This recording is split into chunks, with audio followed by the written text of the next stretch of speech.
sit here. This is my second Lyrical Odyssey. Tonight I'm going to perform two pieces for you. I performed them both once. The one I'm performing first, it's a little emotional for me, but I'm trying to get stronger through it. It's called Pocha. Pocha. Noun, a derogatory term used to describe a woman of Latina or Latina heritage who does not speak Spanish or speaks Spanish in a broken accent. Pocha, 5 letters that felt like a wrecking ball had been swung at me, traveling faster than Newton's second law of motion could ever explain. Each letter was forced so deep into my back it touched my very core. Reaching to the center of my soul, it spread in my veins faster than her malignant words could travel atop the crest of sound waves into my ears. Her words stopped me dead in my tracks, causing my feet to skid to a halt on a linoleum floor. Gaining confidence, I turned to face my accuser. "Excuse me, but were you just talking about me?" I asked, trying not to show her my obvious offense. With that, she was already rolling her eyes. She snorted a laugh to her friends and began to walk away. And it was in that moment that I mustered every drop of the spiced blood that runs through my veins, the veins that resemble thick trenzas, interwoven within each other to create delicate weaves of scarlet tubes. "¿Qué dijiste?" My words echoed against the walls, breaking the sound of chatter. I directed every eye in the room to my defensive stance and her incredulous face. She took 2 steps closer to me. But each inch that separated us felt like a mile. Crowds of curious brown faces surrounded us. Her eyes were colored in fury. I'll never forget the look on her face. Her furrowed brow, painted thick in drugstore eyeliner, made her look maniacal. They dared me to raise my voice at her again. She looked at me, and without any shred of hesitation, she said, "I called you a pocha. But you know what? I didn't expect you to understand." And as I began to open my mouth, she said to me, "Listen, stop claiming to be something you're not.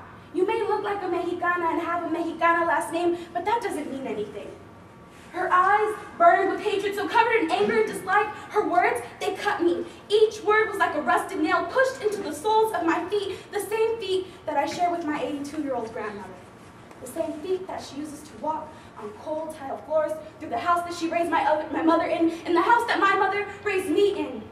I don't understand how someone so similar to me could have so much hate. The ground felt like it shook around me. How could I let one person bring everything I knew about myself to be true down? I stayed silent in the moment, not letting myself break her gaze. I began to speak again, and it was in that moment that every shred of my heritage burned like the land that had been taken from my great-grandfather's grandfather. I felt every ounce of my culture take over me and unravel before her. Not once have I met someone who hated me for being just like them. She waited for my response. Although only seconds had passed, time felt as though it had slowed completely. "You're right," I began to speak. "I'm not a Mexicana. I'm a 3rd-generation Mexicana American. My father was born in Honduras. My grandmother is half Apache. I am Spanish, European, and Italian. But let me make this simple for you. I am a Latina, and my blood is as thick as the blood first spilled by Spanish settlers who came to Central America and Mexico and searched for the 7 cities of Cibola. What they found were a people rich in culture, history, tradition, golden skin, gleaming as each ray of sun would kiss my ancestors. As each life was taken, each civilization destroyed, the blood, rich of our past, is what makes us unique. Es mi herencia Latina." I said to her, "I don't care if you hate me, but I will never disrespect the validity of your cultural roots. If you think I'm a pocha because my Spanish isn't perfect, or because I have not fallen into the belief that all I'm worth are the lies that are fed to us, mass marketed messages of homemaking and passivity, I will be more than what is expected of me. You and I, we hold the power to graduate, to become professionals, to do better than our parents. If I'm a pocha for wanting to be more than that, then so be it. It doesn't change the fact that I'm a woman, or a pocha, or a Latina." Thank you.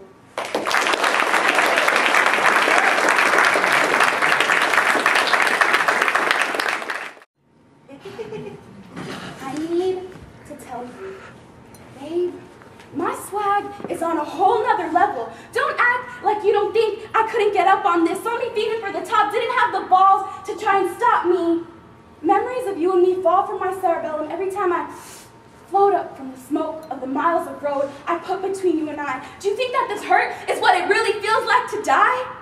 Memorize all your favorite lines and keep trying to hold on, but when the hurt sets in again and again, you will seek refuge refuge from the reverberation of the words that I wrote. I dedicated them to you. I told you once in a note. You hold every word close to your heart. Do you remember how we were such fools from the start? I really didn't think you would break my heart, but the last time I cried had been the anniversary of our first kiss. It reminded me of art and music. I paired the two like hate and hell, because they are synonymous. I hate that we met in that hell. We might have done better if we met somewhere else. But that's just how it goes. Let me say, this is how it goes. I need to say, sorry y'all. This is how it goes.